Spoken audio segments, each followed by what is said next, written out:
राधे राधे दोस्तों, आप सभी को अपरा एकादशी की बहुत सारी शुभकामनाएं। जेठ मास के कृष्ण पक्ष में आने वाली अपरा एकादशी मनुष्य के सहस्त्रों पापों का तत्क्षण नाश कर देती है। यह एकादशी इतनी विशेष है जिसका पालन करके मनुष्य मेरु के समान पापों से मुक्त हो सकता है। आज अपरा एकादशी की पौराणिक कथा का श्रवण करते हैं। आइए आज की अपरा एकादशी व्रत कथा प्रारंभ करते हैं। युधिष्ठिर महाराज जी ने भगवान श्री कृष्ण से पूछा, हे भगवान, जेठ मास के कृष्ण पक्ष में आने वाली एकादशी का क्या नाम है? इसका महात्म्य क्या है? इस एकादशी में कौन से देवता की पूजा करनी चाहिए और इसका व्रत रखने की शास्त्रोक्त विधि क्या है? कृपया इन सब के विषय में आप विस्तार से बताएं। तब भगवान श्री कृष्ण ने कहा, हे राजन, जेठ मास के कृष्ण पक्ष की एकादशी का नाम अपरा एकादशी है, क्योंकि यह अपार धन और पुण्य प्रदान करने वाली संगीत तथा सभी पापों का नाश करने वाली एकादशी है। इस दिन व्रत रखने वाले समस्त जीव संपूर्ण विश्व में प्रसिद्ध हो जाते हैं। अपरा एकादशी के व्रत के प्रभाव से हत्या, बुरी आत्माओं का प्रकोप, दूसरों का अपमान आदि से उत्पन्न हुए पाप भी नाश हो जाते हैं। इतना ही नहीं, इस विश्व में कुछ ऐसे जघन्य पाप भी हैं, जैसे कि व्याभिचार करना, यानी कि पराई स्त्री के संग करना, पराई स्त्री के साथ संग व्याभिचार करना, या स्त्रियों के लिए पर पुरुष के साथ संग व्याभिचार करना, झूठी गवाही देना, झूठे वेदों का पाठ करना, झूठे शास्त्र बनाना, ऐसे पाप भी इस एकादशी व्रत का पालन करने से नष्ट हो जाते हैं। अपरा एकादशी के व्रत से लोगों को गुमराह करना, झूठे चिकित्सक होने का ढोंग करना, लोगों को ठगना, ऐसे भयंकर पापों का भी नाश होता है। ऐसा माना जाता है कि जो भी क्षत्रिय युद्ध के मैदान से भाग जाते हैं वे नरक की अग्नि में गिरते हैं, लेकिन अपरा एकादशी पर उपवास का पालन करके उससे भी स्वर्ग प्राप्त हो सकता है। जो भी शिष्य गुरु से ज्ञान प्राप्त करने के बाद उस गुरु की आलोचना करता है वे नरक में जाते हैं। अपरा एकादशी के दिन उपवास करने से उन्हें भी स्वर्ग में स्थान प्राप्त करने का अवसर मिलता है। तीनों पुष्करों में स्नान करने से, कार्तिक महीने में स्नान करने से, या फिर गंगा नदी के किनारे पूर्वजों को पिंडदान करने से जो फल प्राप्त होता है वही फल अपरा एकादशी के दिन उपवास करने से भी प्राप्त होता है। सिंह राशि के जातकों को गुरुवार के दिन गोमती नदी में स्नान करने से, कुंभ पर्व के दौरान श्री केदारनाथ जी के दर्शन करने से, बद्रिका आश्रम में रहने से और सूर्य ग्रहण तथा चंद्र ग्रहण के दौरान कुरुक्षेत्र में स्नान करने से जो फल प्राप्त होते हैं वही फल अपरा एकादशी के व्रत से प्राप्त किए जा सकते हैं। अपरा एकादशी के व्रत का फल यज्ञ में हाथी, घोड़े और सोना दान करने के समान है। गाय और भूमि दान करने का फल भी अपरा एकादशी के व्रत के समान माना गया है। यह उपवास से पाप के वृक्षों को काटने वाली एक तीक्ष्ण कुल्हाड़ी के समान है और पाप के अंधकार को दूर करने वाले उस तेजस्वी सूर्य के समान है जो मनुष्य के समस्त पाप कर्मों का नाश कर देता है। और इसीलिए इस एकादशी का व्रत अवश्य धारण करना चाहिए। यह व्रत सभी व्रतों में श्रेष्ठ है। अपरा एकादशी के दिन भगवान श्री हरि की श्रद्धापूर्वक पूजा करनी चाहिए और इससे अंततः विष्णु लोक की प्राप्ति होती है। हे महाराज, मैंने समस्त प्राणियों के कल्याण हेतु आपको यह अपरा एकादशी की कथा सुनाई है। इसका श्रवण करने से या फिर इसको पढ़ने से भी समस्त पापों का नाश हो जाता है।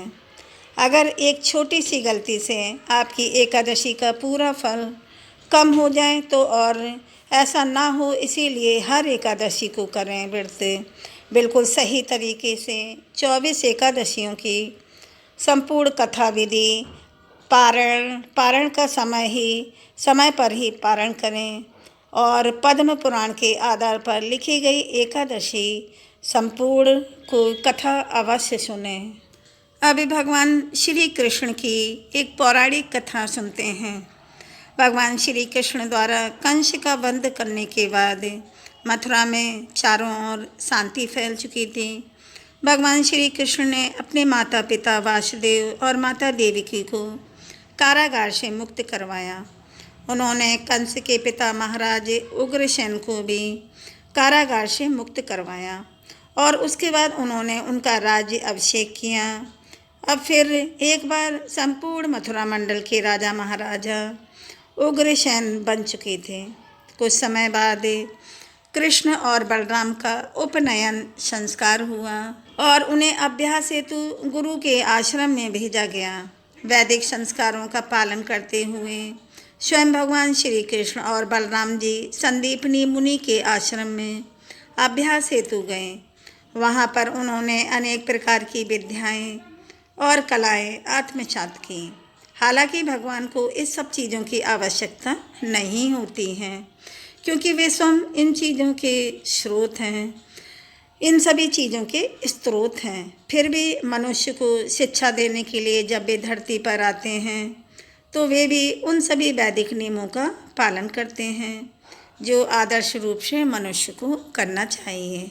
इसी नियम के अनुसार अब कृष्ण और बलराम संदीपनी मुनि के गुरुकुल में रहते थे। वहाँ पर श्री कृष्ण का एक परम मित्र बना, उसका नाम था सुदामा। सुदामा एक निर्धन ब्राह्मण परिवार से आता था, लेकिन वह अत्यंत सरल हृदय का था और भगवान श्री कृष्ण को ऐसे ही सरल, विनम्र और स्नेही भक्त प्रिय हैं। तो इस प्रकार भगवान श्री कृष्ण और सुदामा के बीच में गाढ़ मैत्री संबंध स्थापित हो गया और वे दोनों सदैव एक दूसरे के साथ रहते, साथ में अभ्यास करते, साथ में खाते पीते और साथ में ही गुरु की सेवा करते थे। दोनों ने कुछ समय तक साथ में अभ्यास किया और आखिरकार जब उनका अभ्यास संपन्न हो गया तब समय आया एक दूसरे से विदा लेने का। भगवान श्री कृष्ण ने सुदामा को वचन दिया कि उनकी मैत्री सिर्फ गुरुकुल तक सीमित नहीं थी, वह आजीवन उनके साथ रहेगी। जब सुदामा ने श्री कृष्ण के यह वचन सुने तो वे अत्यंत भाव विभोर हो गए। उनकी आंखों से अश्रु बहने लगे। श्री कृष्ण का इतना प्रेम देखकर सुदामा ने उन्हें गले लगा लिया और इस प्रकार इतने वर्षों से खट्टी मीठी यादें और प्रेम अपनेपन हृदय में धारण करके कृष्ण और सुदामा दोनों ही अपने अपने रास्ते चल पड़े और अपने अपने घर पर चले गए। काल का चक्र घूमता रहा। दोनों ही अब वयस्क हो चुके थे, यानी उन दोनों के अपने अपने परिवार बस चुके थे। श्री कृष्ण अब द्वारकाधीश बन चुके थे। उनका विशाल परिवार था, 16,108 रानियाँ और उनके सबके 10-10 संतानें थीं। यदुवंश की कीर्ति पताका संपूर्ण विश्व में फहरा रही थी। कीर्ति पताका संपूर्ण विश्व में फहरा रही थी। इस भूतल पर कोई भी ऐसा नहीं था जो श्री कृष्ण को नहीं जानता था। लेकिन सुदामा कहाँ थे और किस अवस्था में थे, यह शायद भगवान श्री कृष्ण ही जानते थे।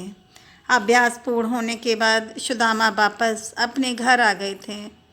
ब्राह्मण बालक थे, विद्वान थे, तेजस्वी थे, लेकिन फिर भी कहते हैं ना कि देव हमेशा कृपालु नहीं रहता। सुदामा को विरासत में निर्धनता मिली थी। इतनी निर्धनता कि भोजन के लिए अन्न का एक दाना भी नहीं था। वस्त्र और आवास की तो बात ही क्या करनी। उनका भी एक ही परिवार था जिसमें पत्नी थी, संतानें थीं, लेकिन वे सब उस भाग्य के चंगुल में फंसे हुए थे, मजबूर, लाचार और निर्धन। अनेकों प्रयासों के बाद भी सुदामा अपने परिवार के भरण पोषण हेतु पर्याप्त धन एकत्रित नहीं कर पाते थे।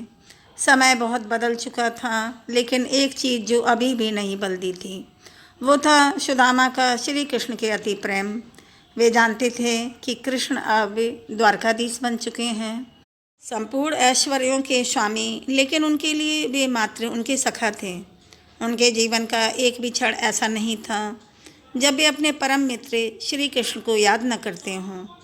उन्होंने अपने भाग्य का स्वीकार कर लिया था, लेकिन परिवार ऐसे कहाँ चलता है और परिवार की चिंता पत्नी को अधिक ही होती है। तो बस यही विचार करके सुदामा की पत्नी ने एक दिन सुदामा को यह सुझाव दिया, स्वामी आपके मित्र तो स्वयं द्वारकाधीश हैं, आप उनके पास क्यों नहीं जाते?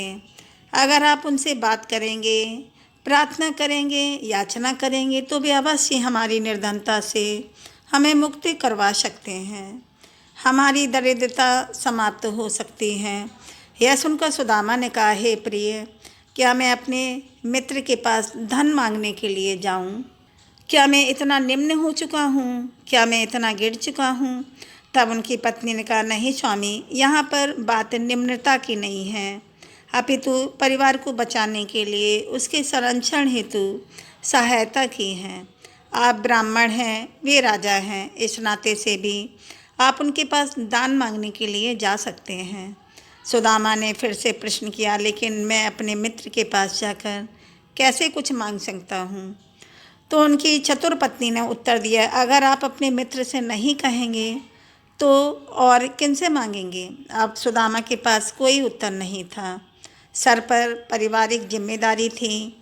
उन्होंने अपनी पत्नी की बात मान ली और उन्होंने निर्णय लिया कि वे अपने मित्र कृष्ण से मिलने के लिए अवश्य जाएंगे। लेकिन खाली हाथ कैसे चले जाएं?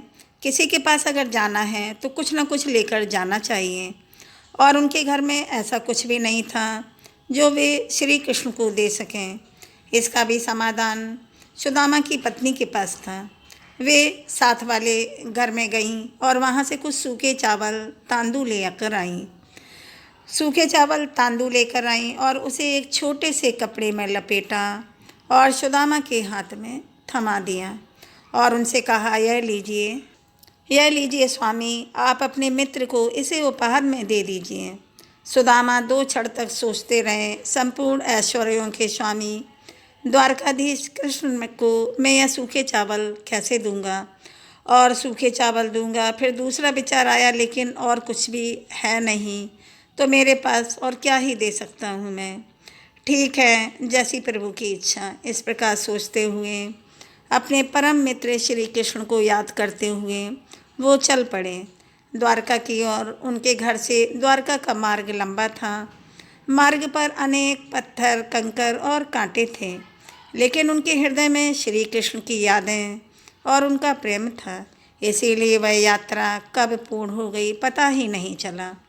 कृष्ण को याद करते करते धीरे धीरे सुदामा पहुंच गए श्री कृष्ण के पास। उनकी नगरी द्वारका में नगरवासियों से द्वारका के महल का पता पूछा और ढूंढते हुए धीरे धीरे करके वे उनके महल के बाहर जाकर खड़े हो गए।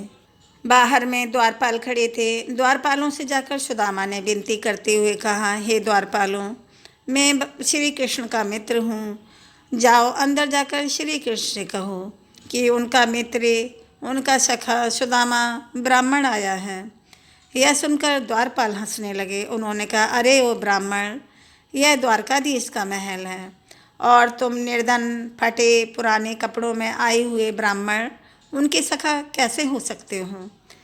क्या तुम हमारा मजाक उड़ा रहे हो? तब सुदामा ने कहा, नहीं भाई, भाग्य ने मेरा उपहास पहले से ही उड़ा रखा है। मेरा मजाक तो भाग्य ने पहले से ही उड़ा दिया है। एक बार जाकर बात तो करके आओ। द्वारपालों को अब इस गरीब ब्राह्मण पर दया आ गई और वे गए द्वारकाधीश के पास, जहाँ पर द्वारकाधीश अपनी रानियों के साथ बैठे हुए थे। प्रातःकाल का समय था। राजसभा में जाने के लिए बस वे तैयार ही हो रहे थे और एक द्वारपाल ने आकर श्री कृष्ण को सूचना दी, प्रणाम प्रभु, आपसे मिलने के लिए कोई सुदामा ब्राह्मण आया है। वह आपको अब आपका सखा बताता है। वह अपने आप को आपका सखा बताता है। और जैसे ही सुदामा का नाम सुना, भगवान श्री कृष्ण के रोंगटे खड़े हो गए। उनके प्रत्येक रूम कूपों से प्रेम छलकने लगा। आँखों से अश्रु की वर्षा होने लगी। वे तुरंत खड़े हो गए।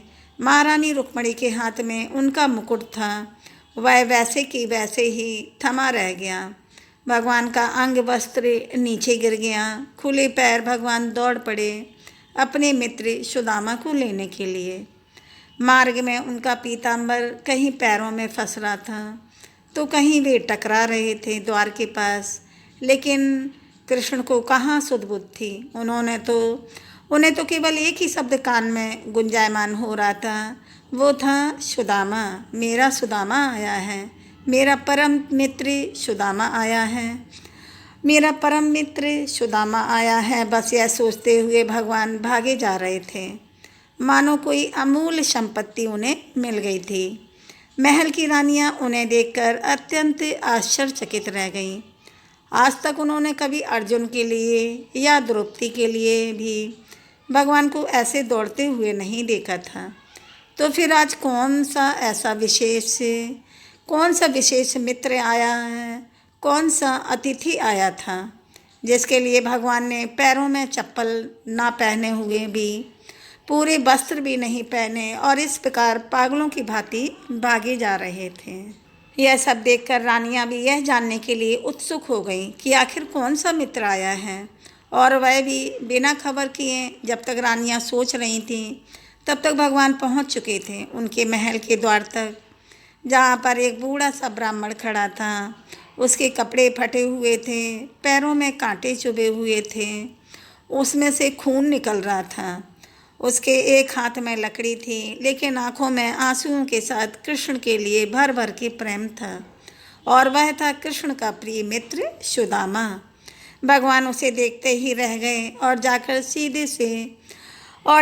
सीधे से उन्होंने उसे गले लगा लिया। वर्षों से बिछड़े हुए इन दोनों परम मित्रों का आलिंगन संपूर्ण ब्रह्मांड देख रहा था, उनकी प्रेम वर्षा में भीग रहा था। दोनों ही मित्र एक दूसरे से आलिंगन करते हुए अपने अपने अश्रुओं से एक दूसरे को स्नान करवा रहे थे। कुछ समय बाद श्री कृष्ण ने सुदामा को कहा, अरे मित्र, तुम तो मुझे भूल ही गए थे, इतनी देर क्यों लगा दी आने में।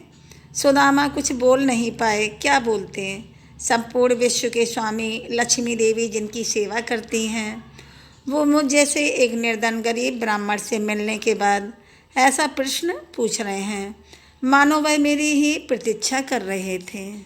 भगवान श्री कृष्ण सुदामा को अपने साथ उनके राजमहल में ले गए और वहां जाकर उन्होंने उनके सुदामा जी के चरण पखारे। त्रिलोकीनाथ ने स्वयं अपने हाथों से अपने मित्र के पैरों से कांटे निकाले, उनके पैरों को साफ किया और फिर संपूर्ण शरीर पर स्नान करवाया।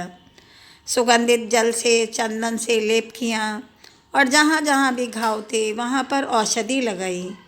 एक अभिषेक भगवान श्री कृष्ण सुगंध युक्त जल से सुदामा के ऊपर कर रहे थे और दूसरा अभिषेक सुदामा की आँखों से हो रहा था।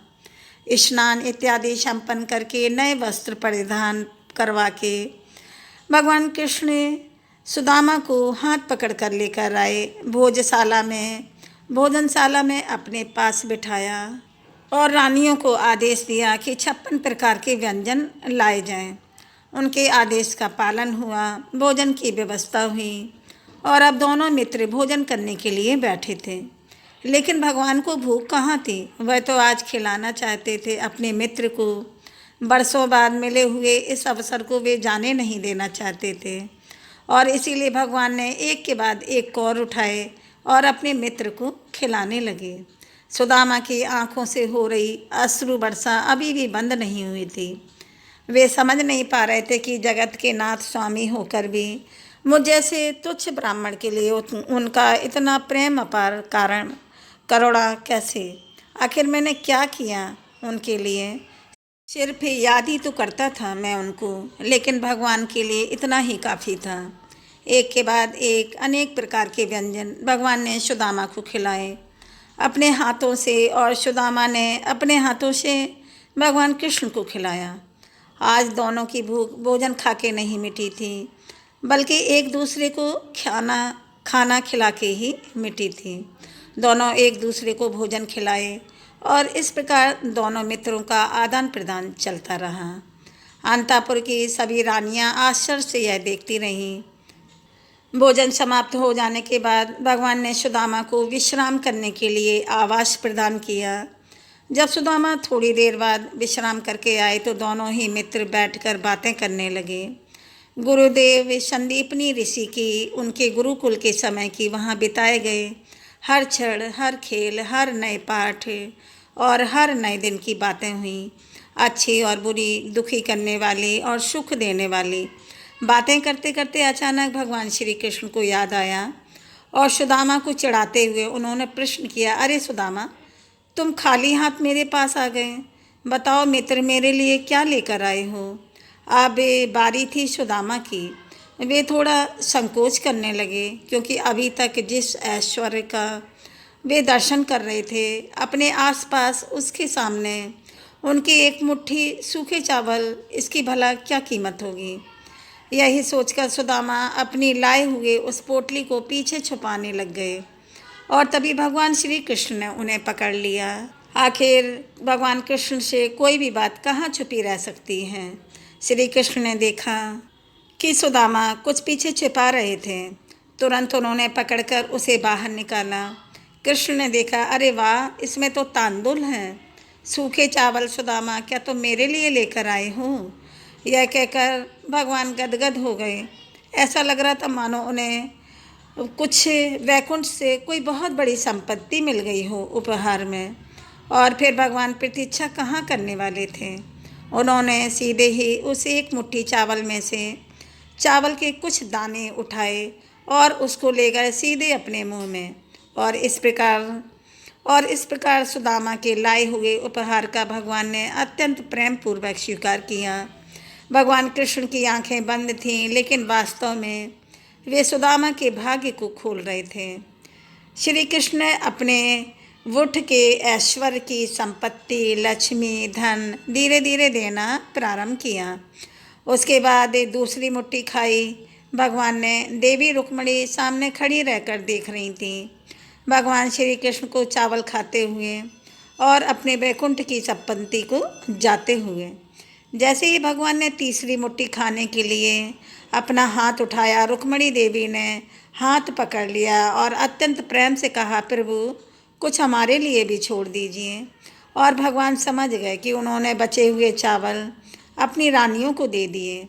सुदामा यह देखकर अत्यंत आश्चर्यचकित रह गए कि जो श्री कृष्ण और उनकी सभी रानियां प्रतिदिन दिन में पता नहीं कितने ही व्यंजन खाते हैं, अलग अलग प्रकार के नवीन मिष्ठान भोगते हैं, नए नए मिष्ठान खाते हैं, उनको भला इस सूखे चावल में क्या ही स्वाद मिल रहा होगा।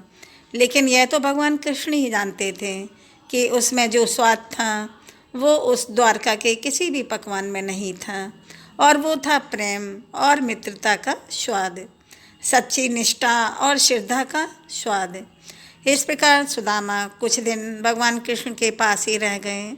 समय बीतता जा रहा था और एक दिन सुदामा ने श्री कृष्ण से कहा, मित्र, अब बहुत दिन हो गए, अब मुझे जाने की आज्ञा दो।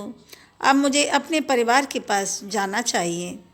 भगवान श्री कृष्ण ने उन्हें रोकने का प्रयास किया, लेकिन सुदामा की हट के सामने भगवान श्री कृष्ण ने कुछ नहीं कहा। ना चाहते हुए भी उन्होंने सुदामा को जाने की आज्ञा दे दी। अपने मित्र को अंतिम बार गले से लगाया और फिर एक बार सुदामा चल पड़े। वे अपने पुराने जीवन में अपने परिवार के पास मार्ग में जाते हुए सुदामा सोच रहे थे कि आखिर उन्होंने ऐसा कौन सा पुण्य कर्म किया होगा कि जो भगवान कृष्ण उनके मित्र बने। इतने वर्षों तक श्री कृष्ण ने इस मित्रता को याद रखा और इतना प्रेम और सम्मान दिया। बस यही सोचकर वे गदगद होते जा रहे थे। अब घर नज़दीक आ रहा था और अचानक उन्हें याद आया, अरे मैं तो कृष्ण से कुछ मांगने के लिए गया था, लेकिन मैं कुछ बात तो कर ही नहीं पाया, उनके सामने कुछ बोल नहीं पाया। अब घर जाकर पत्नी पूछेगी कि क्या लेकर आए हो, तो मैं क्या जवाब दूंगा। ना तो मैंने कृष्ण से कुछ मांगा और ना ही कृष्ण ने मुझे कुछ दिया। इस प्रकार सोचते हुए सुदामा अपने घर के पास पहुंच गए, जहां पर उनकी पुरानी फटी हुई आधी टूटी हुई झोपड़ी थी। लेकिन आज वे कुछ असमंजस में फंस गए थे। वह असमंजस में पड़ गए। मार्ग वही था, स्थान भी वही था, गांव भी वही था, लेकिन उनका घर नहीं दिखाई दे रहा था, ना उनकी पत्नी दिख रही थी। उसकी जगह पर अचानक यह बहुत बड़ा महल कहाँ से आ गया। सुदामा को लग रहा था शायद श्री कृष्ण को याद करते करते वे किसी और जगह पर आ गए थे, इसीलिए वे पीछे मुड़ने लगे और वापस जाने लगे। तभी पीछे से उनकी पत्नी की आवाज़ आई, स्वामी कहाँ जा रहे हैं। सुदामा ने पीछे मुड़कर देखा तो एक देवी जैसी सुंदर स्त्री खड़ी थी। नवीन वस्त्र और आभूषण पहने हुए युवा दिख रही थी। सुदामा समझ नहीं पा रहे थे और कुछ देर तक वह अपनी पत्नी को पहचान भी नहीं पाए। अपने पति के चेहरे पर ऐसा प्रश्नार्थ चिन्ह देखकर उनकी पत्नी समझ गई। उन्होंने पास आकर सुदामा के चरणों में प्रणाम किया और फिर संपूर्ण कथा कह सुनाई। सुदामा की पत्नी ने कहा, हे स्वामी, आपके जाने के बाद आपके मित्र यहाँ पर आए थे। उन्होंने अपने सैनिकों और मंत्रियों को आदेश दिया और यह देखिए हमारे लिए संपूर्ण नया भवन उन्होंने तैयार करवाया। इतना ही नहीं, उन्होंने हमें ऐसे सुख सुविधा के साधन दिए, धन ऐश्वर्य और संपत्ति भी दी जिसकी हमने कभी कल्पना भी नहीं की थी। आज हमारे घर में ना अन्न की कमी है, ना धन की और ना ही वस्त्र की। आइए स्वामी, जरा देखिए तो सही अंदर आके। लेकिन सुदामा को देखने का कहाँ समय था। उनके आँखों की वर्षा फिर से शुरू हो गई। आँखों से आंसू बहने लगे अपने मित्र की इस अनकही उदारता को देखकर। भले ही उन्होंने कुछ नहीं मांगा था, लेकिन भगवान कृष्ण तो जगतपति हैं, भगवान हैं, उनसे कहाँ कोई बात छिपी रह सकती है। बिना मांगे ही भगवान कृष्ण ने सुदामा को त्रिभुवन का ऐश्वर्य और समृद्धि प्रदान कर दी थी। सुदामा की पत्नी और उनके बच्चे उन्हें नया घर और उनका आवास दिखाने में व्यस्त थे, लेकिन सुदामा वापस चले गए थे उनके मित्र के पास। मन की यात्रा करके कृष्ण के पास, उनके चरणों में उनसे गले से लगकर आलिंगन करके रोने के लिए ऐसा मित्र कहाँ किसी को मिल सकता है। कृष्ण के अलावा बस यह सोचकर सुदामा रोते रहे और उस दिन संध्या हो गई जब हम बिना किसी स्वार्थ के, अपनी इच्छा के भगवान की शुद्ध भक्तिमय प्रेममय सेवा में संलग्न होते हैं। बोलो भगवान श्री कृष्ण की जय और भगवान श्री कृष्ण के मित्र सुदामा की जय। उम्मीद है आपको यह वीडियो अच्छी लगी होगी, यह कथा अच्छी लगी होगी। तो चैनल को सब्सक्राइब करें और वीडियो को लाइक व शेयर करें और कमेंट में राधे राधे अवश्य लिखें। अब मिलते हैं अगले वीडियो में, तब तक के लिए राधे राधे। फिर से एकादशी की ढेर सारी शुभकामनाएं।